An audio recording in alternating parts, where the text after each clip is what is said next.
Merci Serge. Catherine Kirpak nous a rejoint sur ce plateau pour revenir sur ton journal de vendredi dernier. Il était question du Venezuela. Oui, effectivement. Nous voulions revenir sur cette information sous forme de brève, donc donnée dans le 20h vendredi dernier. Une info concernant le Venezuela, sujet important et sensible s'il en est, qui a été fortement ressenti par quelques-uns d'entre vous. Alors, comme nous avions annoncé que nous viendrions, comme ça, nous expliquer chaque fois que nécessaire sur notre façon de travailler, en cas de débat, d'erreur ou d'incompréhension, c'est l'occasion. Alors, de quoi s'agit-il? D'une décision qui concerne la présidentielle vénézuélienne d'avril prochain. Je découvre à l'AFP au petit matin un factuel, ça s'appelle comme ça.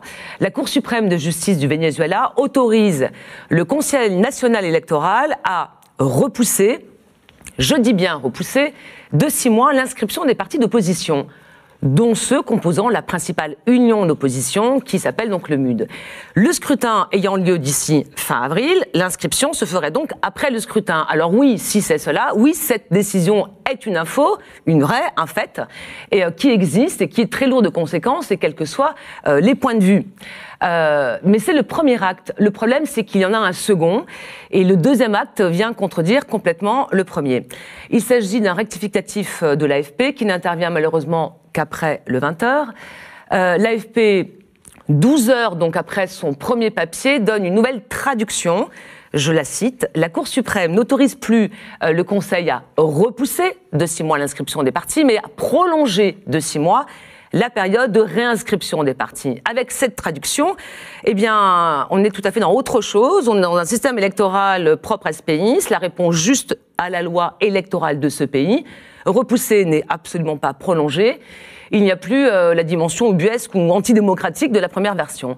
Voilà, il s'agissait vendredi de donner un fait, une info précise. Il ne s'agissait pas, et vous l'aurez compris, de faire un sujet à part entière sur la situation globale et politique au Venezuela.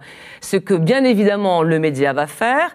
Alors, je vous annonce que Gérard Miller a d'ailleurs décidé de réaliser plusieurs grands entretiens sur ce pays, sur le Venezuela.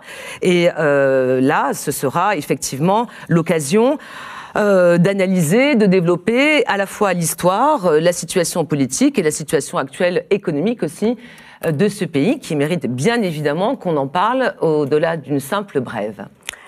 Merci Catherine pour ces précisions. On poursuit avec l'actualité sociale. L'industrie allemande